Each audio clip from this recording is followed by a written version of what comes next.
Welcome everybody back to Coffee with Specks and Bryce. We're doing it with new energy today. I'm Bryce, and that's Specks over there. Or wait, over there. Sorry. Specks is covering my face right as I'm doing the intro. I wasn't covering your face, but okay. You did the thing. Oh, did it? Blinked over my face. Yeah. Oh well. You still haven't figured out how to properly. No, I had it properly. I just put stuff. I had stuff over there. Anyways, we're professionals. No, we're not. No, we're not. No, it's a joke, Specs. Don't you get? No, I don't humor. No, I don't get jokes. Specs has no sense of humor, guys. Nope. It's very sad. None whatsoever. Anyways, how you doing, Specs? Has you streamed a couple times this week? Starfield, how's that been? I'm over 12 hours into it. Everyone's like, you're gonna get addicted. I'm like, I have 12 hours in the game. Not like I haven't been playing. I've been doing New Game Plus on that. It's super fun. It's built right into the game. In fact, if anything, New Game Plus is like almost like where the game almost begins in a way. Almost begins, huh? Yeah, they say basically you should. I mean, it depends who you listen to, but some people are like, "Oh, take it slow. Don't go right through the main quest." And some people are like, "Do go through the main quest really fast, and then do New Game Plus 10 times, and then do your first real playthrough." And it's like, it sounds like a lot. It's not once you get into it. You could do 10 New Game Pluses in like 2 days, 3 days, if you like speedrun them. How many playthroughs are you on? I think I'm on my third New Game Plus. This is like my fourth playthrough. So each time I'm kind of RPGing it, and so on this playthrough I'm taking my character, and he's now jaded because he's gone through all this stuff, and so now he's basically just like a mercenary out for himself. So all the choices I'm making in this one are like, it's all about me, yo. All about me, yo. Hang on, I'll set the Starfield mood. You forgot the yo. You'll set the Starfield what? Mood. See, now it's purple. Oh, is that your Starfield lighting? Yeah, I mean, it's what I used earlier. I see. So now we're purple. You like purple? I like you. Aw. No, Starfield's great. It's great. It's not like my favorite Bethesda game of all time, but it's definitely up there. It's definitely up there. I still am like I think I was saying last week, or maybe we've just talked about this in general. Maybe I was talking to somebody else about it. I don't remember. Mm-hmm. But I still kind of prefer Skyrim in that sense of Skyrim games. Yeah. Who doesn't like Skyrim? I don't know. People don't like Skyrim. Do I go to Skyrim's in like the video game Hall of Fame. They're Skyrim lights. Now we just need you to play Skyrim for your live streams. Don't threaten me with a good time. What are Skyrim lights? I don't know. Normal? Skyrim doesn't really have like a vibe. It's just fantasy. So if you have a color you like for fantasy, you know what? Starfield is space fantasy. We'll get variety.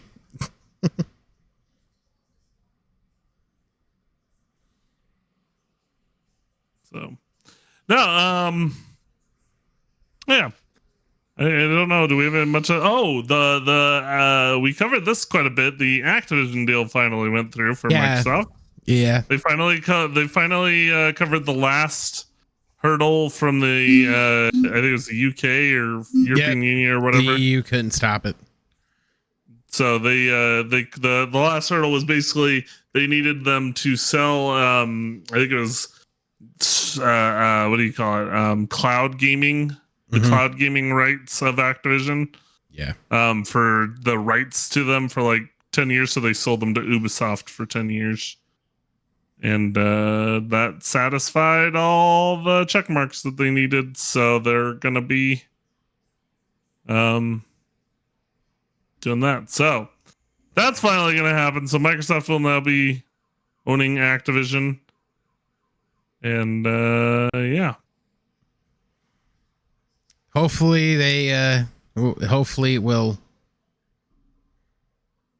Hopefully it means that all the Call of Duty games just come out on Game Pass. Mm-hmm. That's my guess. They're going to start putting Call of Duty games on Game Pass, so that way they should. I mean, like that way people can be like, Game Pass is what I want. Well, the whole thing is, play all the games for free. And people have made this point too that it, like, I mean, especially like for us, like it feels weird playing it on like PlayStation before. Like, I know you can still technically play it on PC, but it's like it was an Xbox thing for a while. That's what we played it on. We played it on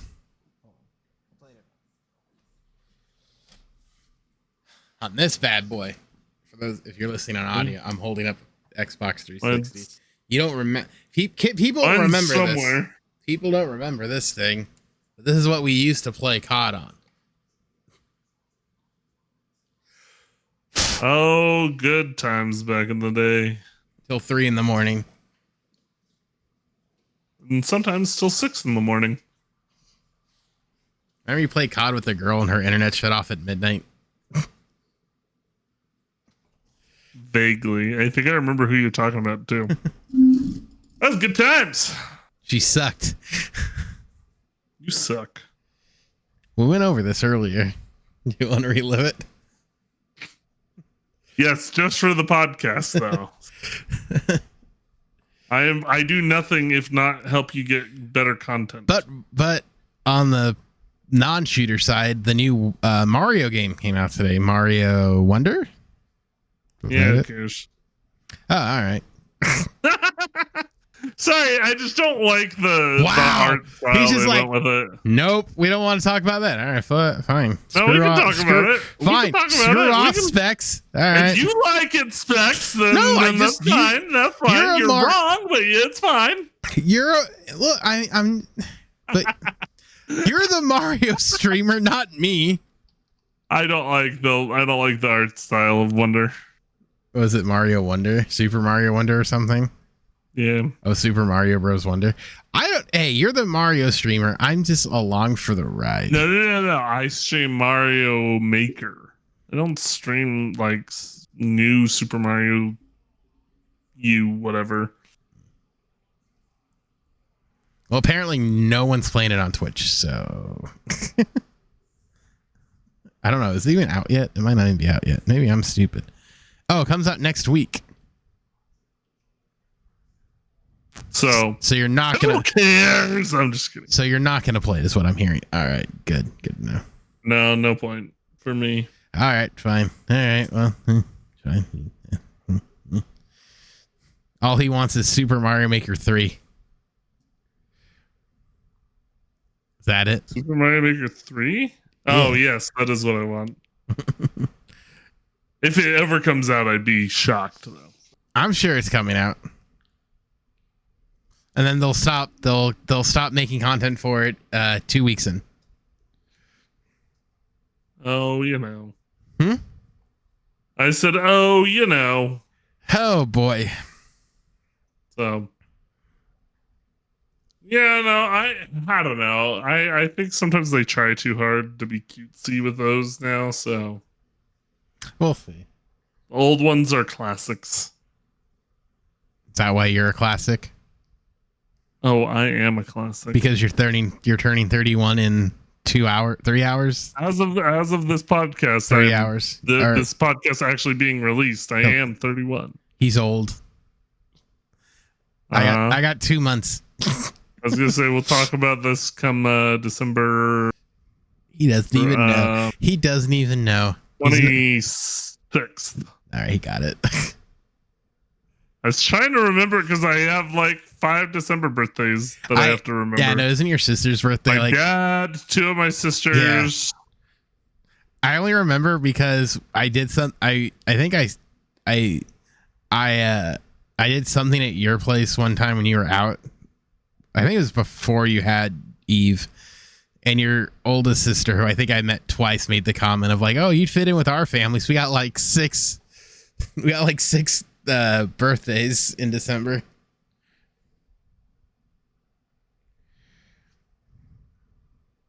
Yeah, well, it's all December birthdays. At least you remember my birthday. One of my friends, she couldn't remember it. She kept getting the dates wrong. Oh yeah, no, and it doesn't help that your birthday. So your birthday's the 26th. Yep. And then one of my sisters is the 27th, and then another one of my sisters is the 29th. Oh God. Yeah, that's not going to get confusing. Actually, all 3 of my sisters were born in December. Oh wow. 17th, 27th, and 29th. I have a cousin who was the 27th. Or no, 28th. It's his birthday. And then one of my mods, her birthday is... Oh no, he's the 28th. She's the 29th. I forget. Like, they're all like in that area. Is that Oxy? Yeah, Oxy's right after me. I was gonna say you wouldn't refer to soccer as one of your mods.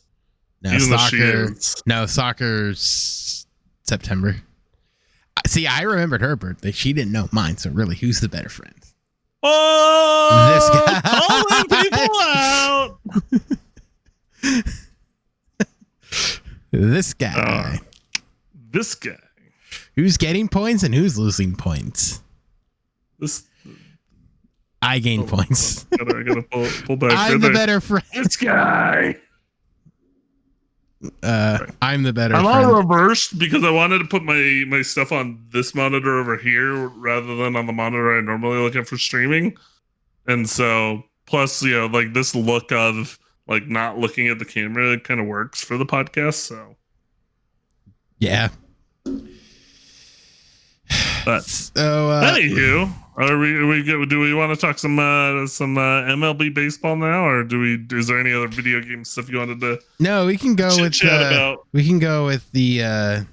with baseball. Should we? Well, we'll talk first about what's going on in baseball. Do we want to talk what everybody's complaining about, including my good friend Scott? Yeah, we can. So I think did you see our conversation? I did. That's why that's why I mentioned it, because otherwise you wouldn't know like what he was talking about. I'd have to like point it out. So am I breaking this whole thing down? You're the baseball guy. So ultimately you're the one with the baseball podcast. So ultimately and I'm probably gonna discuss this a little bit more at length tomorrow when I'm recording mine. But baseball's a finicky sport. Going into the NLCS of the higher seeds and teams who got buys, only the Astros are moving on, who had a bye. Every other team are lower seeds. The 3 of the 4 seeds moving on are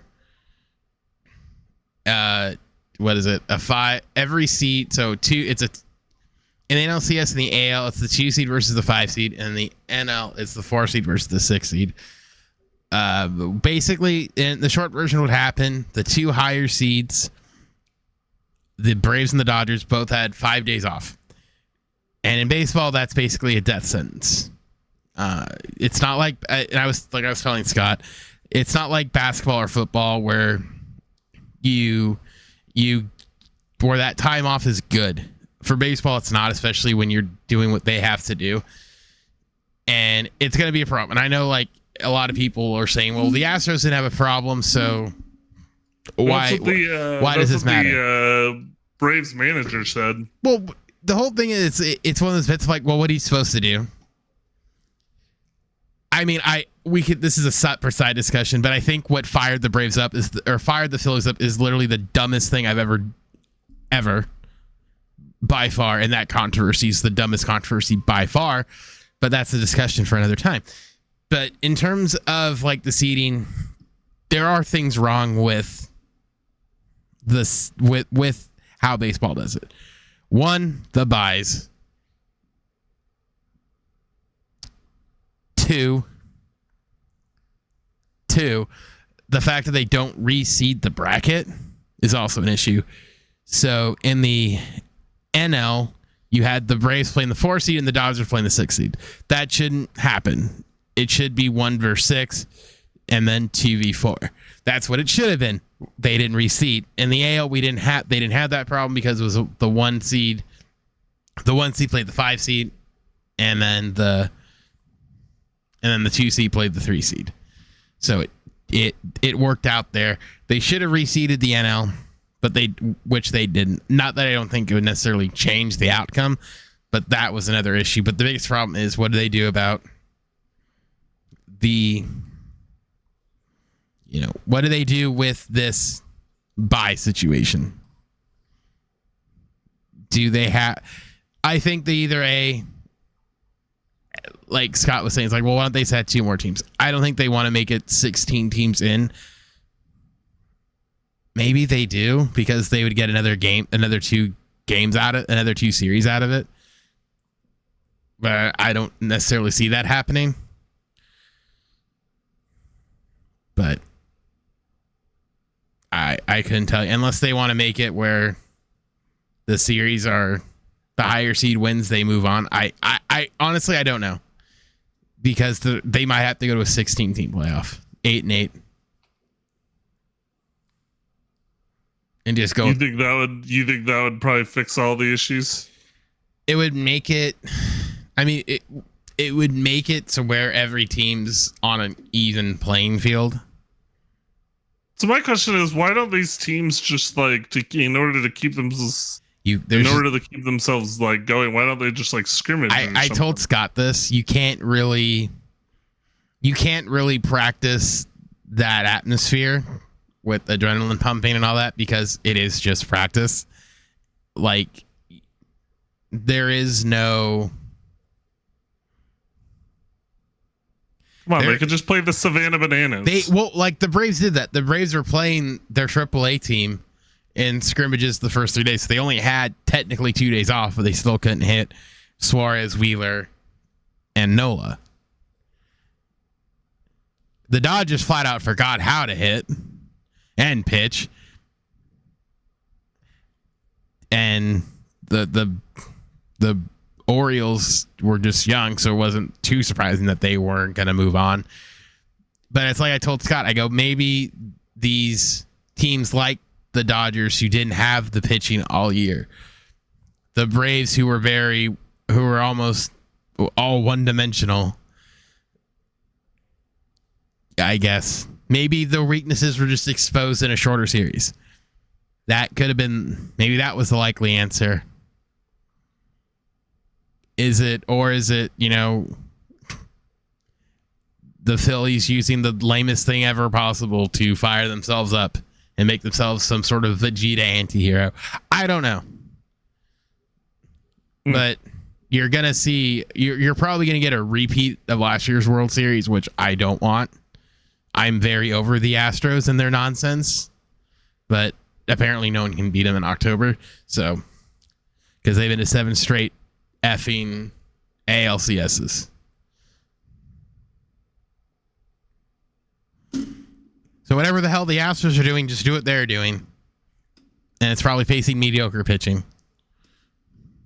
Do you think they should just schedule it better?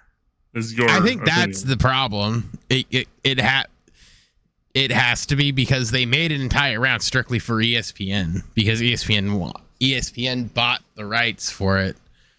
So ESPN essentially got this wild card round for themselves.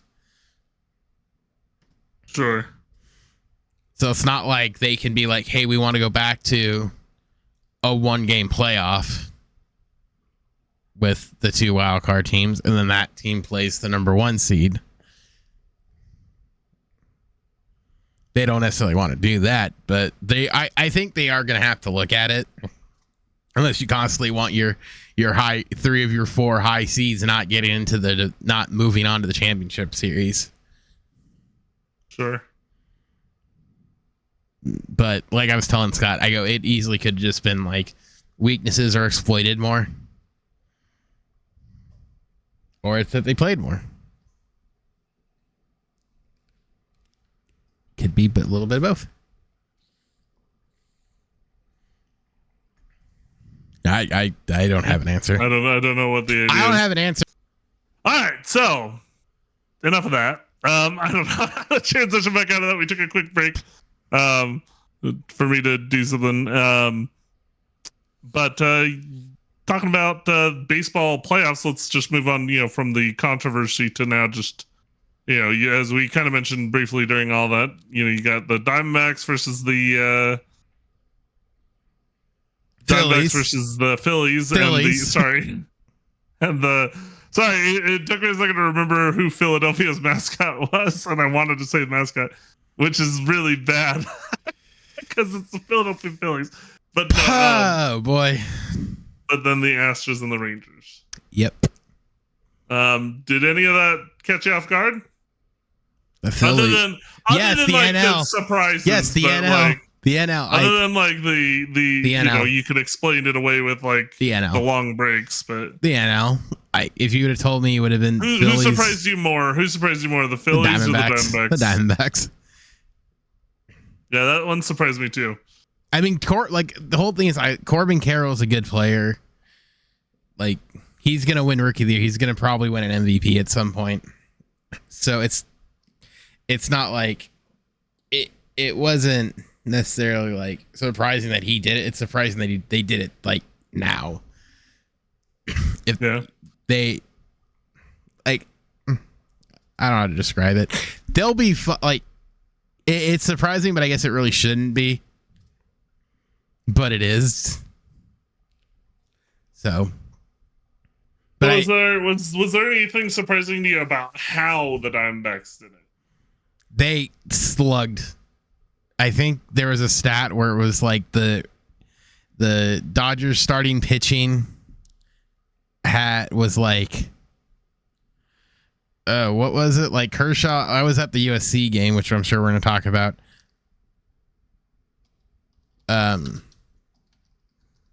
But it was something like the amount of runs they allowed, like their ERA was like 40, right?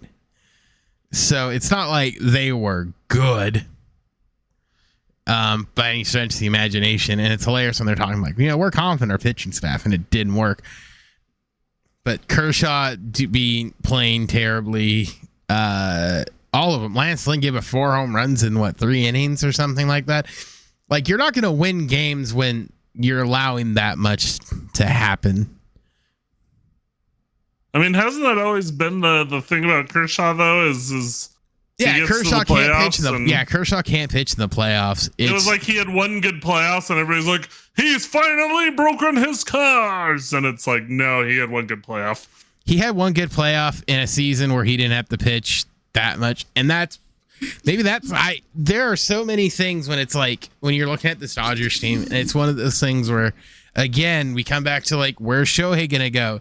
And it has to be, when you're looking at the Dodgers, it has to be, well, why am I gonna go here when it's the same situation that the Angels had? Well, except you can make the playoffs. Yeah, we can make the playoffs, but you're gonna be eliminated in 3 games. Like, ooh, you might pitch in 1 extra game. Oh, daddy. Sure, I get what you're saying, but I'm also saying, like, at least with the Dodgers, you do know you're at least going to be given the opportunity to play for more. Ooh. Whereas with the Angels, you just feel like you don't have that opportunity. I get the point, but it's one of those bits where, like, is 3 games really like, hey, at least we made it? Yeah, you guys can't win in a 162 game season anymore. They've been eliminated. Sure. They've been eliminated in the division round. The last 2 years. Sure. By teams that played in that wild card series. I mean, don't get me wrong. I agree. They're not. I don't think Shohei's going to the Dodgers, but I'm also not going to say that like it would be a comparable situation as he has with the Angels. It's comparable. It would be better in a lot of ways. It would be better in a lot of ways. You'd also be on a team not run by Artie Moreno. You know, that's always like the one thing of like, well, no Artie.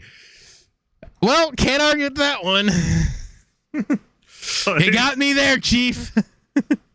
I mean, I can't. Look, the Angels are my team, and I still hate Artie. So. I just love the idea of like, well, he doesn't have to play for Artie. It's like, here's the thing. I've said this. I will root for the Angels till I die, basically. But right now, there is a lot of momentum for Salt Lake to get an expansion team. I can't. So you want him to play for Mitt Romney? No. But no. That's not what I'm saying. That was not the direction I'm going with this. I will never not make that joke. I think Shohei ultimately goes to the Mariners. Maybe the Diamondbacks. If he goes to the Mariners, I will probably hate him. I could see him going to the Diamondbacks because they've got youth and being the Angels have youth. Yes, but they have competent youth. That is we have competent youth. I didn't finish my sentence. How dare you? I'm gonna aggravate the crap out of this. That was not meant to crap on Zach Neto. He's literally saying Zach Neto and Logan O'Hoppe suck. This MFer just said for 5 people to hear, Logan O'Hoppe and Zach Neto suck. That is not what I said. Quote unquote competent youth. No, but what I'm saying is they are not. Those guys are not currently going to get the Angels to the playoffs. You said they weren't competent. You called them stupid. You bully. That is not what I meant. You are purposely taking my words out of. You said competent youth. Competent youth. You are purposely taking my words out of context.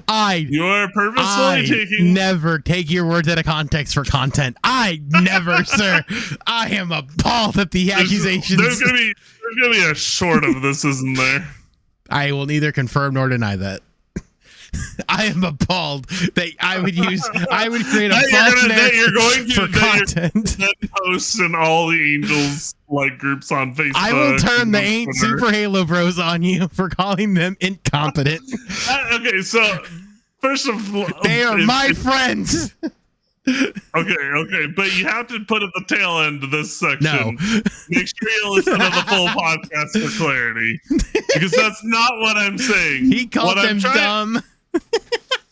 Anyways, what I'm trying to say is that the Diamondbacks have youth that are currently going through and making it to the playoffs, currently making it to the NLCS. They are currently ready to do big time things, and so they're only going to get better as they get older. We'll see. And so they're only going to keep making these kinds of runs. So we'll see. I could see Shohei saying, "Hey, look at the Diamondbacks. They've got youth that is competing." I mean, Arizona. That's what I should have said. Arizona would be fun, I think. So I could see Arizona just for the stability of it all. But, and then I wouldn't hate myself. And it also fits the not being in a huge market that you'd think Shohei would want. Yeah. But anyways, that kind of takes us away from everything. Who do you have winning between the Astros and the Rangers? I have a Rangers-Phillies World Series. I am going Astros Diamondbacks. I think Diamondbacks continue this magical run. I hope they continue this magical run. That'd be so much more fun than. I aggregate this too. Bryce the Prince, known Astros enjoyer. I am not a known Astros enjoyer. I said Diamondbacks continue the run. Oh, I heard Astros. If I said Astros, I meant Diamondbacks. Oh. my only reason to root for the Astros last year, and I didn't root for them, but I was more happy for them or for Dusty Baker. Mm-hmm. You're covering me. You're covering me, Sorry. B Hill. Sorry. Your search bar said B Hill. I need time. Okay, cool. I'll cut that Watch out! I'm gonna cut it out. I needed a timer. So I'm like, wait, how long have we been going? It's 30 minutes. Okay. We've been going over like 34 minutes. I was gonna say a half an hour, but it's also been there's also that like 4 or 5 so I got period, like so 30, about a half an hour. Okay. Okay, so shifting over, let's do the college football thing. Bryce has his own podcast, Bryce on BYU. So let's start there because we and him have been going back and forth over USC. So what was BYU's week like last week? They were on a bye. Fantastic. So what's BYU doing tomorrow?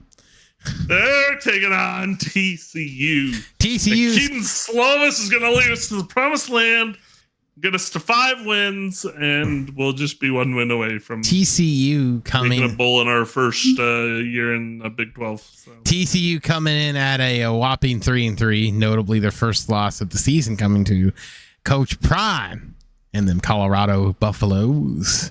Yeah, preseason, I think they were kind of overranked. I think, and their starting quarterback's injured. So BYU coming in. BYU has a good chance to come in and be, they're still, the line still has them at -6, but I still think BYU can come in and. So hilariously, because I enjoy this, well, not so, I shouldn't say enjoy, but because why is it?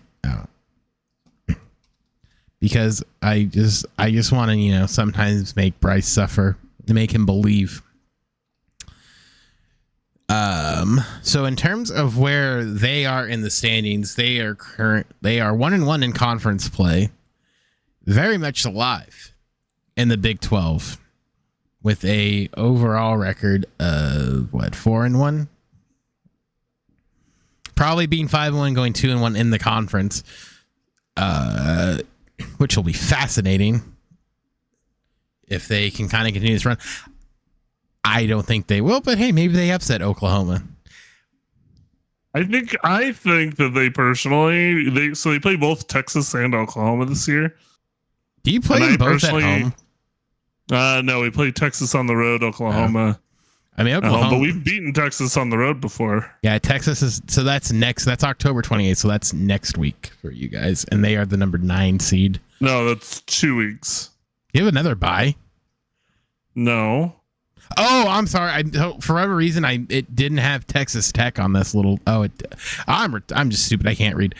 So you go from BYU, you get all the Texas schools in one go. TCU followed by Texas Tech, and then 9th ranked Texas are the next 3 games. So a little Texas 3-step for BYU, and then they go into West Virginia, Iowa State, Oklahoma, and Oklahoma State.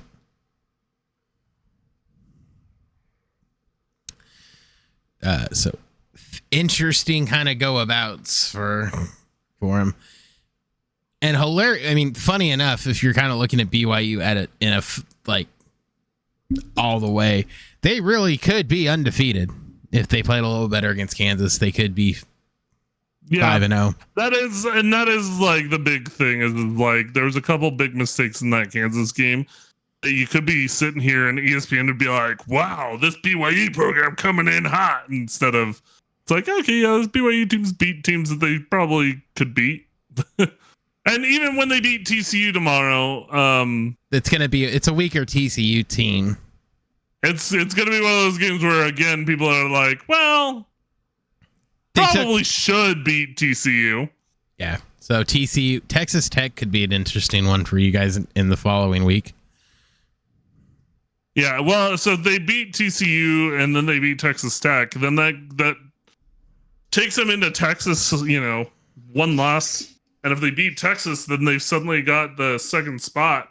Yeah, and then it really just comes down to maybe not the 2nd spot, but they'd have a fighting chance. It depends on Kansas, but they give them a fighting chance to potentially look at maybe making the Big 12 title. The Big 12 title game, which would be fun in the first year. I would say Oklahoma would destroy them in the 1,000% Big 12 title game, but it would be fun to, But I mean, I still see at least 2 losses left on BYU's schedule, if not more. I'm thinking 2 to 4 is not 2 and 4, but 2 to 4 losses. So, in their remaining 7 games, I'd probably say they're going 4-3 is my guess, but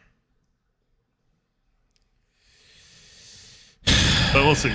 And no matter what, I think if they got 8 wins, if they went 8-4 this year, I'd consider that a huge success for their first year in a Power 5 conference. But anyhow, let's talk this USC Notre Dame game. Oh Christ!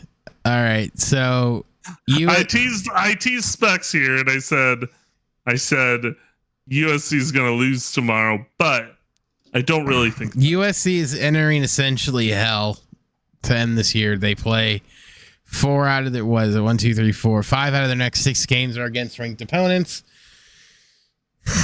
Although, is Utah really a ranked opponent? No, I mean I say no, but I mean it depends. If they get Rising back in the next weeks, which I doubt, it doesn't. But if they like get Rising back in the next couple weeks, then it just depends on what he actually brings to the table.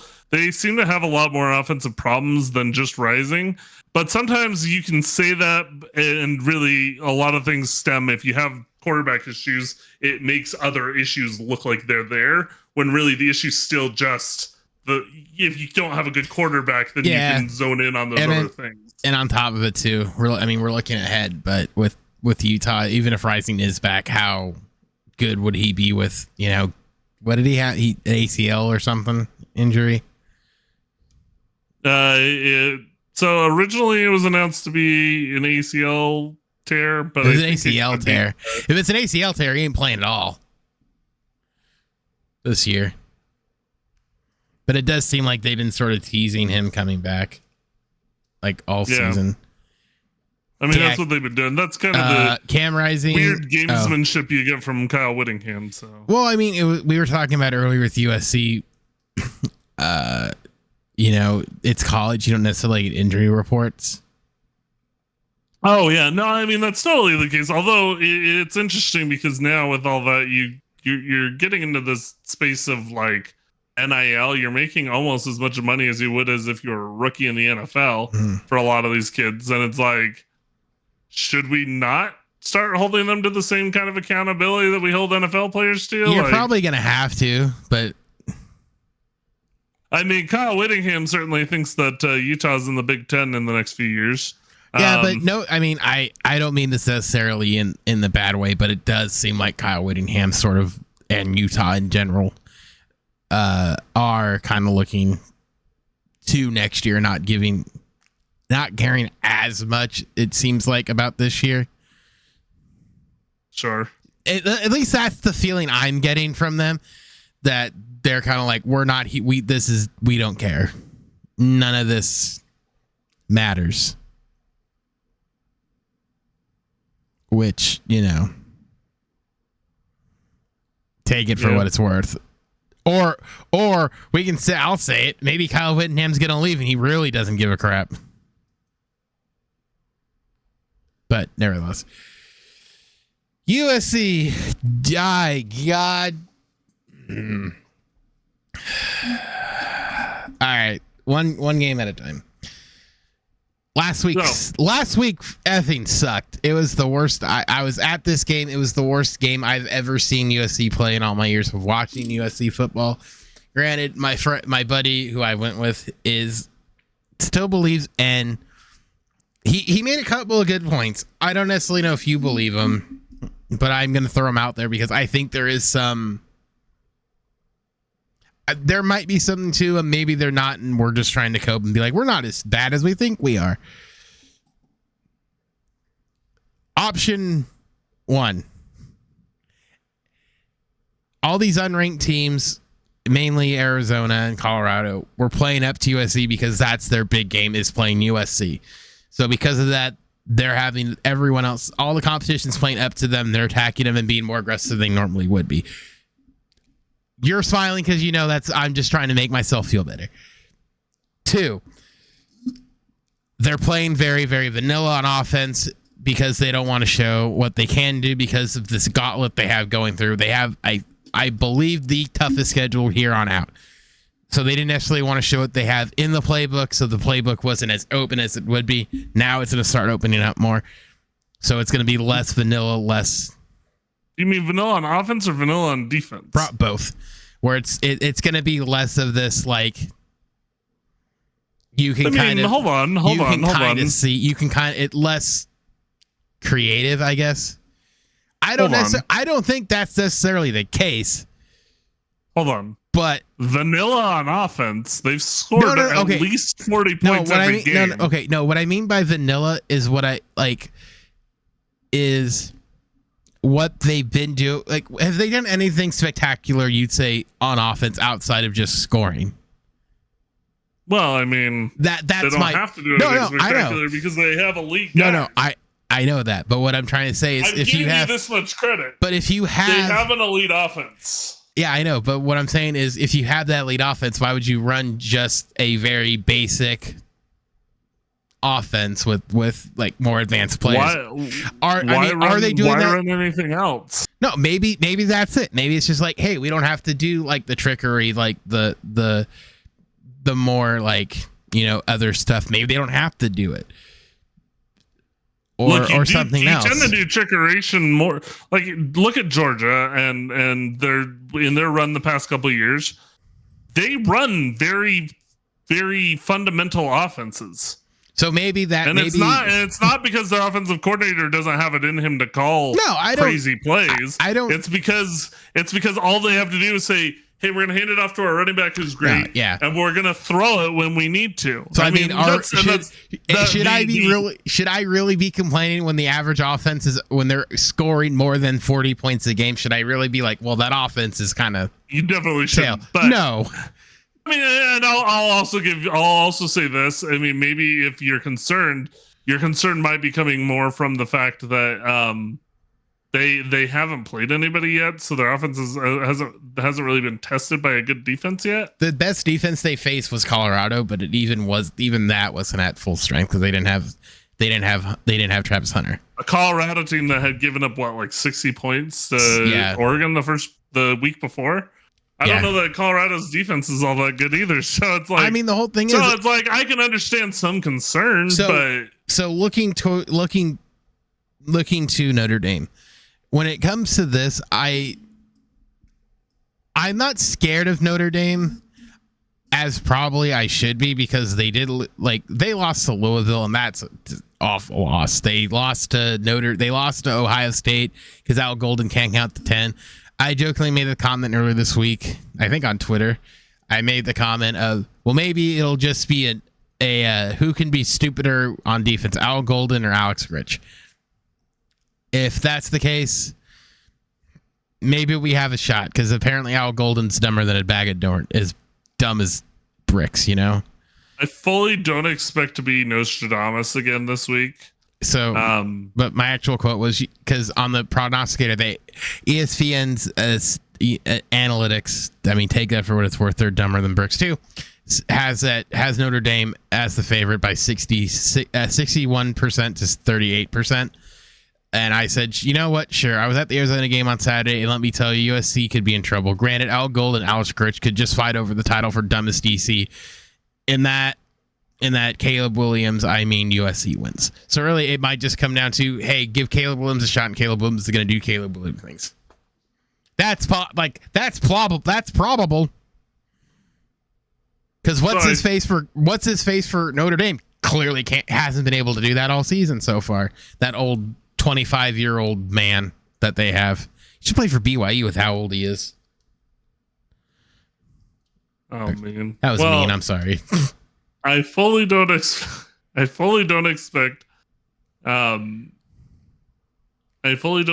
Utah, or not Utah. To be Nostradamus again this weekend. So for context for everybody, I called during one of Brandon or Spects' You can cut that part out. So for context, I mean, you advertise your writing on here, so that's fine. You can say my name. I don't. Whatever. It's fine. Whatever. But for context, Sam Hartman's 24. That's why I throw that out there. Either way, we gotta edit this out. But Sam Hartman's 24.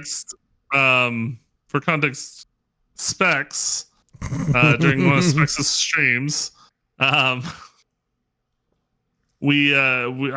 told him that USC would just skirt by Arizona and that they do it by a score of 42-40. He just wants me to cry. Final score last week was 43-41. I'm gonna write this in my diary later. But I don't expect to be Nostradamus tomorrow. I never expect my scores to necessarily be that close. My projection for tomorrow, you'll know if this is right on Monday when this comes out. I'd probably say 45-35 USC wins. Yeah, I'll give you this much. I think people are over for whatever reason, and I noticed this in a lot of like the national Notre Dame games. It kind of seems like ESPN more so than Fox, but ESPN for sure is like, oh, we still kind of believe in Notre Dame to a degree that I personally don't understand. Like the Ohio State game, yeah, they probably should have won. They don't have an excuse for Louisville, like at all. Yeah, no, I agree. Which is why I'm like not gonna give you a hard time and say USC's gonna lose this game. The reason I think that USC's gonna win is because Notre Dame won't be able to look. Notre Dame has a great offense and a terrible defense. USC has an elite offense and a terrible defense. So really, it's like 80 points total scored, with USC winning by a touchdown and a half. Yeah, and I think that's a fair assessment. No, but and the whole thing is too. I am, as much as I jokingly say the AP poll's drunk, which I firmly believe it's insanely drunk. There's reasons, but USC's not one of them. USC's not one of them, but I do think they're overvalued. You and I have talked about this, I made the joke last week of Oklahoma's going to beat Texas and beat number 5. They beat Texas and were number 5. Do they deserve to be there? Fine. Whatever. Take it for what it's worth. Whatever. I don't think they deserve to be there. You beat Texas. Do it again next week. Who's Oklahoma going to lose to on a freak thing? BYU. And then no, but like, and that's the whole thing. Like, is BYU gonna jump up to number 5? Like, they can't keep doing this. But the whole point I'm trying to say is, that's not how that works. I know that's not necessarily. I know that's not how it works, but it's sure as hell that's how it feels like right now. So if it continues to where they're doing, where it's shootouts, they probably won't fall for the 6th week out of 7 weeks out of the top 10. They'll probably move up to 8 if they beat Notre Dame in a blowout because it is a ranked opponent. But I do think they're going to be it. What I think will happen if they win, they won't necessarily jump Texas, but they'll move. Whoever's the loser in the Washington-Oregon game, they're probably going to be 10. And if you want USC to be jumping up in the rankings, you got to root for somebody tomorrow that you're not going to want to root for. Who? Utah. Who's Utah playing? Cal. Does it matter if Utah beats Cal?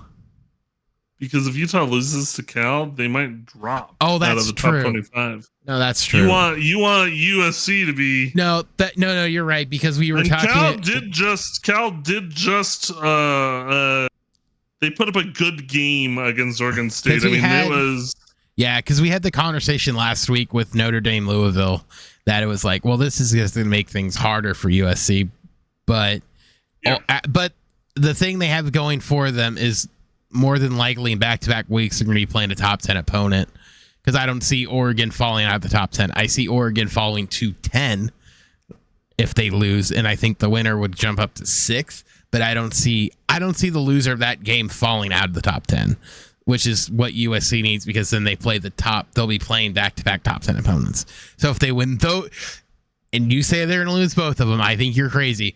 But if they do win those 2 games, they are a top 4 team in the country, and all of this is going to stop. Yes. But on the flip side, if they lose that one of those 2 games to either Oregon or Washington, then Washington basically, in that gauntlet of games, you're going to see who's going to get in the playoffs out of those 3 teams, because one of them will. If USC goes undefeated, if USC goes undefeated through the rest of the season, they're a top 3 team in the nation. Yeah, but I think too, if you get, I'm willing to say that if Washington, Oregon, or USC run the table in the Pac-12 and they go undefeated, they're probably going to get into the playoff.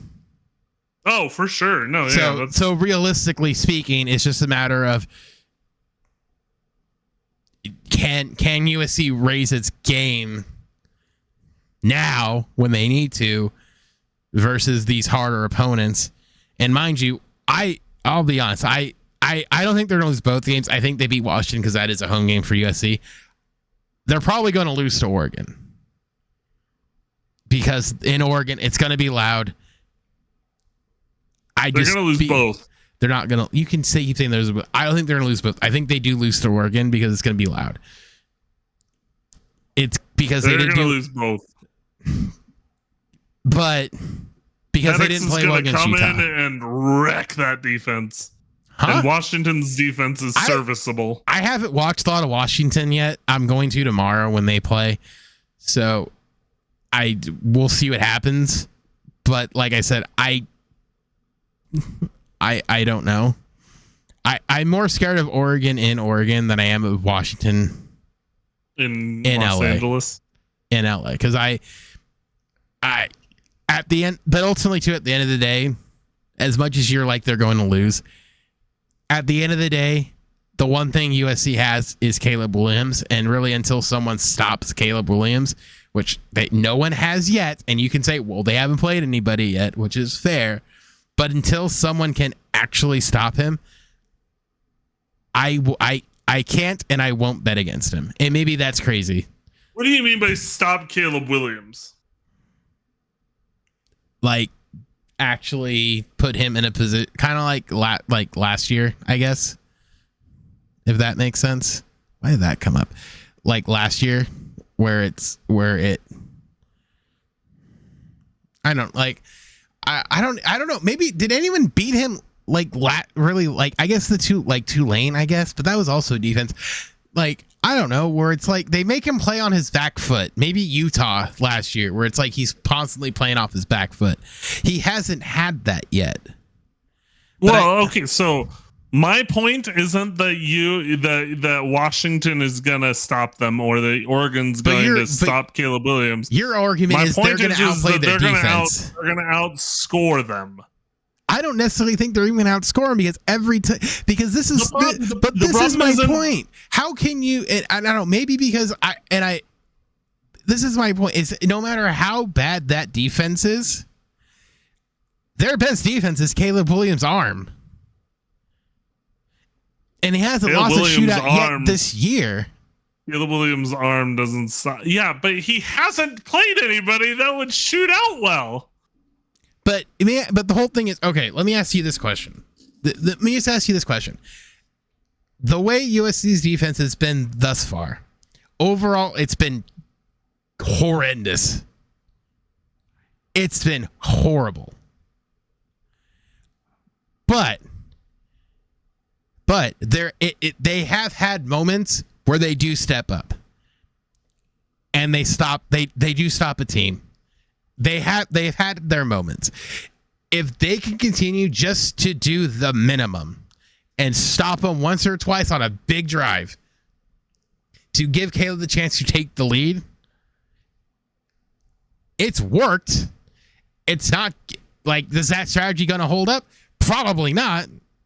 But if they can continue to do that the rest of the way, they're not. They could run the table. Will they? Probably not. But it hasn't failed yet. Keyword being yet, because Utah's got a decent defense. Cal, I guess, sure. And then Washington, Oregon are going to give you. Utah is probably going to give you the best defense you'll see the rest of the year. If USC puts more than 40 points up against Utah, I might be willing to. You'll Obviously, give me one. I can't back out of the bet. You'll but give me, at the very least, I would tell you that my odds have gone down drastically. So, but if they can't put up even 30 against Utah, then I will be more confident than ever that Washington and Oregon are going to. We'll see. Like I said, I think tomorrow will show a little bit more, because if they can kind of continue this bend but don't break. I mean, we'll see. Yeah. So, do we want to move to the NFL now? Sure. Jonathan Taylor came back. He signed with the Colts, but didn't do anything because Zach Moss is still really good. Yeah, now you got two Utah product Zach Moss. Now you got two great running backs. I mean, who doesn't love that? And they're still losing. Who? The Colts. They won on Sunday. Well, yeah, but they're still losing more often than they're winning, right? Or are they? No, they're 3-2, and they're I still expect them to lose more often than I expect them to win. That's what I should say. I made this comment earlier in the year. I think they could sneak into the playoffs. They could. Depends on Anthony Richardson's health. I think they're gonna. I think now if the running game can kind of be what it has been and kind of take that pressure off of Gardner Minshew, I think they're gonna be fine. I think hilariously, and I was thinking about this. Maybe Frank Wright sucks at his job because his offense is not working in Carolina. And what's his name's from Philadelphia seems to be working, but I think this team fits what he wants to do. And when Anthony Richardson is under center, it kind of has that Hurts feel to it, where it's like they can kind of like draw it a little bit more. Sure, but we'll see. Well, and then the other small storyline before we get to the big storyline that we were all texting about last night. Taylor Swift. The other small storyline was what's it called? Cooper Kupp came back. Don't care. Got for over 100 yards, and they still lost. Puka Nacua still got a touchdown. Yeah, but they also faced the undefeated Eagles, who are looking really good this year. You know how good that 49ers Nacua is. He's a future Hall of Famer. All right, bias BYU boy. Calling it now. All right. Hey, the only thing for me that stopped Collie from becoming an eventual Hall of Famer was his brain turning into scrambled eggs. Was everybody turning his brain into scrambled eggs? So, no. But anyhow, we'll keep an eye on that. But the big discussion is Russell Wilson. Should he just retire at this point? You want to know something? I mean, you saw the tweet. You saw the initial tweet where his numbers are slightly better than Patrick Mahomes, who's having a down year. To be honest, he's having a down year, but he has no one who could catch the flipping ball. So I'm hoping they pick up a wide receiver to kind of alleviate that problem. But I mean, the Chiefs only have one loss. The Denver can't do anything, right? Let's see. So what was Russell Wilson's stat line? 13 for 22 for 95 yards, 1 touchdown, 2 interceptions. QBR was 10.1. Yeah, it's not good. That is not good. Whereas his counterpart, Patrick Mahomes, went 30 for 40 for 406 yards, a touchdown and interception, QBR of 60. 0.4. So it's according to the QBR, he was 6 times as good as Russell Wilson. I don't put a lot of stock necessarily in the QBR, but I don't either. When your QBR number is less than 50, it means you done bad. Yeah. So, I mean, we'll see how I don't know. We'll see how things sort of go. But I mean, Russell, I sort of I've been poking fun at CJ, where it's just like, I don't necessarily think anyone's going to outsuck the Giants or Bears at this point, but they're going to be right there with Caleb Williams, the Caleb Williams hunt. But I don't necessarily think he's going to want to go to Denver. I was going to say, do you agree with Jacob that if it's Denver, that Caleb Williams says, I'll see you. You'll see another year. Maybe. I made the comment when I was talking at this point, though, like, is he going to stop the beginning of his Hall of Fame career just because it's like, I don't like this team? Let me ask you this question. What's the better situation, being with Brian Daboll or Sean Payton? Well, yeah, but he might. The question is, well, no, I know, but it's just like, I don't know. I feel like that'd be such a mistake on Caleb Williams' part, because he instantly, like, there are some of those teams at the bottom that with a great quarterback become, at the very least on the edge of being a playoff team. Maybe. I think if Denver signed Caleb, if Denver was able to draft Caleb Williams, Denver was able to draft Caleb Williams, they would, I think, and made a couple of good signings. Well, you'd have Patrick Mahomes and Patrick Mahomes light. So yeah, I honestly think that it would go that direction, or it would go in a good direction for Denver, that they'd be able to come close to the playoffs. It would be funny to have this quarterback who they signed to a $225 million extension and be like, we're drafting the next best thing. But the one sort of like he in this whole thing is Chicago has Carolina's pick, and Carolina doesn't have a win yet. And Carolina, their odds, and Carolina might not get a win. So in that case, they sure as heck ain't gonna draft Marvin Harrison Jr. first overall. Yeah. But the question is, do they punt? Tim thinks they'll punt on Justin Fields. I'm not convinced they punt on Justin Fields. I mean, Justin Fields looked good against who was it last week? He looked good against Denver and whatever his face was. I'm trying to remember who they played. Wait, they haven't played. Chicago hasn't played Denver, have they? Yeah, they played him the week you and I played each other in fantasy. That's right. Da Bears. Oh, and the Commanders. So yeah. I mean, So I mean, we'll see what games, but so I mean, we'll see kind of what happens. But ultimately, it's like, and now they're playing the Vikings this week. So who knows? Who knows? Who the heck knows? Because, and another week of Zach Wilson extending his career by a week. Yeah, and another week of both of us going 1-2 in the pick'em. I know, we're terrible.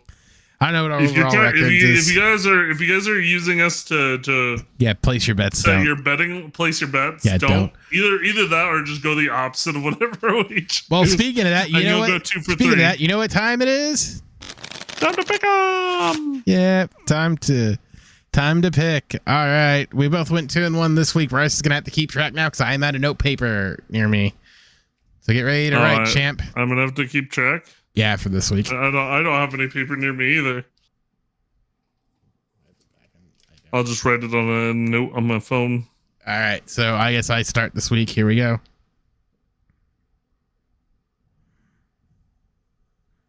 Texans. I know they're playing, but I'm taking the other team. I'm taking whoever the Texans are playing.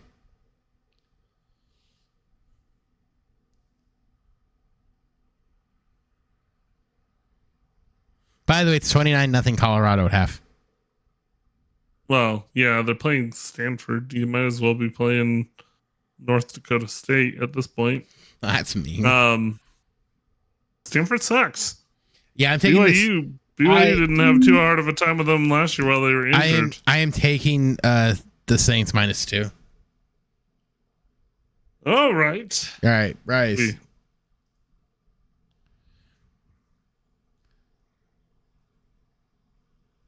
Jacksonville.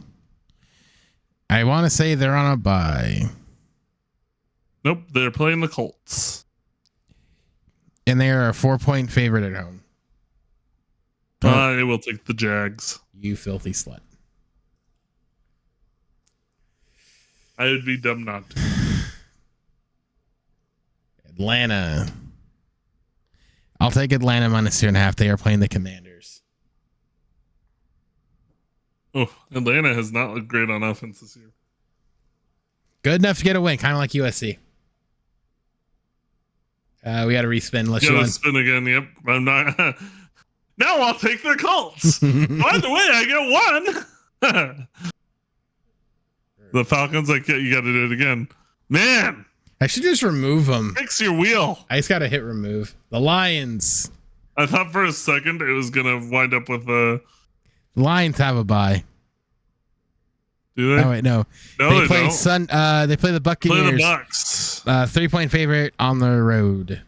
I'll take the Lions. They're looking good this year. All right, then for Monday Night Football, we got the Chargers Cowboys. Dallas, the 2-point favorite on the road. All right. I don't know how Brandon Staley, Lions though, but I don't know how Brandon Staley has the job.